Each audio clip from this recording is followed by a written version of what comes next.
हम सबकी रोजमर्रा की जिंदगी रिटेल स्टोर्स के इर्द गिर्द घूमती है ना? लेकिन क्या कभी हमने सोचा है कि उस कैश काउंटर के पीछे एक बहुत बड़ा संकट लगातार गहराता जा रहा है? आज हम इसी संकट की परतें खोलेंगे और समझेंगे कि इसका समाधान रणनीतिक मानव संसाधन प्रबंधन यानी स्ट्रेटेजिक एचआरएम में कैसे छिपा है। चलिए सीधे मुद्दे पर आते हैं। ये आंकड़ा देखिए, 60%। इसका मतलब है कि हर 10 में से 6 रिटेल कर्मचारी 1 साल के अंदर ही अपनी नौकरी छोड़ देते हैं। जरा सोचिए, किसी भी बिजनेस के लिए ये कितना बड़ा झटका है। ये सिर्फ एक नंबर नहीं, बल्कि एक बहुत बड़ी अनकही कहानी की शुरुआत है। और उस कहानी की कीमत है $50 अरब। जी हाँ, हर साल इतना पैसा इंडस्ट्री का बस इसलिए डूब जाता है क्योंकि कर्मचारी टिकते नहीं हैं। तो ये सिर्फ लोगों के आने जाने का मसला नहीं है, ये एक बड़ा आर्थिक भूचाल है जो पूरे रिटेल सेक्टर को हिला रहा है। तो सवाल ये है कि आखिर ऐसा हो क्यों रहा है? क्या वजह है कि लोग इतनी बड़ी संख्या में नौकरियां छोड़ रहे हैं? चलिए इन चौंकाने वाले आंकड़ों के पीछे की असलियत को समझते हैं। ये $50 अरब का आंकड़ा कोई हवाई बात नहीं है। इसमें नए लोगों को ढूंढने का खर्च, पुराने अनुभवी लोगों के जाने से होने वाला नुकसान और नए कर्मचारियों की ट्रेनिंग की लागत सब कुछ शामिल है। ये एक ऐसा बोझ है जो सीधा कंपनियों के मुनाफे को खा रहा है। अब हम इस संकट की जड़ तक पहुंचते हैं। एनालाइन की एक रिपोर्ट ने इन वजहों को उजागर किया है और ये वजहें हमारी आम धारणा से काफी अलग हैं। और सबसे चौंकाने वाली बात पता है क्या है? इस लिस्ट में कहीं भी कम सैलरी टॉप पर नहीं है। सबसे बड़ी वजह है खराब लीडरशिप, काम का बेहिसाब बोझ, अधूरी ट्रेनिंग और करियर में आगे बढ़ने के मौकों की कमी। ये साफ बताता है कि समस्या सिर्फ पैसे की नहीं, बल्कि काम के माहौल और कंपनी की नीतियों की है। ये एक कर्मचारी के दिल की बात है जो पूरी कहानी बयां कर देती है। जब स्टोर में स्टाफ की कमी होती है तो बचे हुए लोगों पर दबाव पहाड़ जैसा हो जाता है। ये न सिर्फ थकाता है बल्कि हौसला भी तोड़ देता है। और यहीं से एक खतरनाक दुष्चक्र शुरू होता है। ज्यादा काम की वजह से लोग नौकरी छोड़ते हैं, जिससे बाकियों पर काम का बोझ और बढ़ जाता है और फिर वे भी छोड़ने पर मजबूर हो जाते हैं। ये एक ऐसा दलदल है जिसमें रिटेल इंडस्ट्री धंसती जा रही है। तो क्या इस दलदल से निकलने का कोई रास्ता है? बिल्कुल है। और समाधान की शुरुआत होती है पहले दिन से भी पहले, यानी सही तरीके से भर्ती करने से। यहाँ पर सोच को बदलना होगा। भर्ती का मकसद सिर्फ खाली कुर्सी भरना नहीं, बल्कि एक ऐसी टीम बनाना है जो मजबूत हो, कंपनी की संस्कृति में फिट हो और लंबे समय तक टिके। पहला सिद्धांत है रिसोर्स बेस्ड व्यू। ये कहता है कि कर्मचारियों को खर्च की तरह नहीं, बल्कि कंपनी की सबसे कीमती संपत्ति की तरह देखो।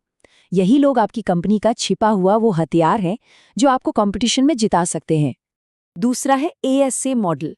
इसका फंडा सरल है, जैसे को तैसा मिलता है। यानी कंपनियां उन लोगों को आकर्षित करती हैं और चुनती हैं जिनकी सोच और मूल्य कंपनी से मेल खाते हैं। इससे सिर्फ सही स्किल वाले लोग ही नहीं, बल्कि सही फिट वाले लोग मिलते हैं जो ज्यादा खुश रहते हैं और ज्यादा समय तक टिकते हैं। ये सिर्फ थ्योरी नहीं है, इसके नतीजे असल दुनिया में दिखते हैं। टेस्को का ये उदाहरण देखिए। जब उन्होंने अपने ही कर्मचारियों के रेफरल से भर्ती की तो नए लोगों ने 32% जल्दी काम सीखा और उनके टिकने की संभावना भी 19% बढ़ गई।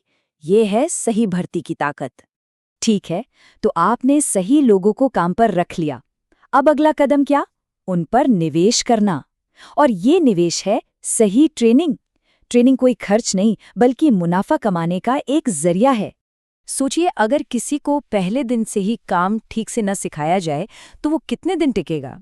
यही वजह है कि शुरू के 90 दिनों में नौकरी छोड़ने वाले 68% कर्मचारी खराब ट्रेनिंग को दोष देते हैं। खराब शुरुआत का अंजाम भी खराब ही होता है। और अब ये देखिए, ट्रेनिंग पर लगाया गया हर $1000 कंपनी के $3500 बचाता है।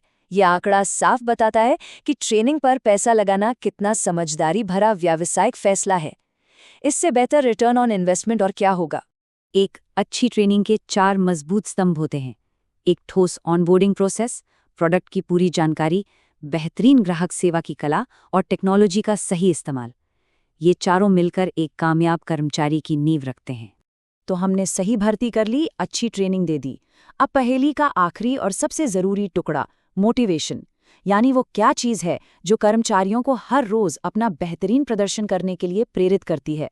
और इसका जवाब सिर्फ सैलरी स्लिप में नहीं है। एक तरफ है पैसे से जुड़ी चीजें जैसे कमीशन और बोनस, लेकिन दूसरी तरफ है वो चीजें जिनकी कोई कीमत नहीं, काम की सराहना, एक अच्छा माहौल और काम के घंटों में थोड़ी सहूलियत। रिसर्च बताती है कि अक्सर ये दूसरी चीजें पैसे से ज्यादा मायने रखती हैं। और यही सबसे बड़ी बात है, किसी के अच्छे काम की तारीफ करने में एक भी पैसा नहीं लगता, लेकिन इसका असर अनमोल होता है। ये आंकड़े एक बहुत बड़ी चूक की कहानी बताते हैं। जिन कर्मचारियों को हफ्ते में एक बार भी सराहना मिलती है, उनके टिकने की संभावना 5 गुना बढ़ जाती है, लेकिन सिर्फ 14% मैनेजर ऐसा करते हैं। सोचिए कितना बड़ा मौका हाथ से जाने दिया जा रहा है। और ये एक और हैरान करने वाली सच्चाई है। कर्मचारियों के लिए एक तय वर्क शेड्यूल होना सैलरी बढ़ने से लगभग 3 गुना ज्यादा जरूरी है। अपनी जिंदगी को प्लान कर पाने की सहूलियत अक्सर पैसों पर भारी पड़ती है। तो इस पूरी चर्चा का सार क्या है? समस्या बड़ी और महंगी है, लेकिन समाधान बिल्कुल साफ है। भर्ती को रणनीतिक बनाइए, ट्रेनिंग को निवेश समझिए और कर्मचारियों को पैसे से ज्यादा सम्मान और सराहना से प्रेरित कीजिए। यही इस संकट से निकलने का रास्ता है। और अंत में मैं एक सवाल छोड़कर जा रहा हूं।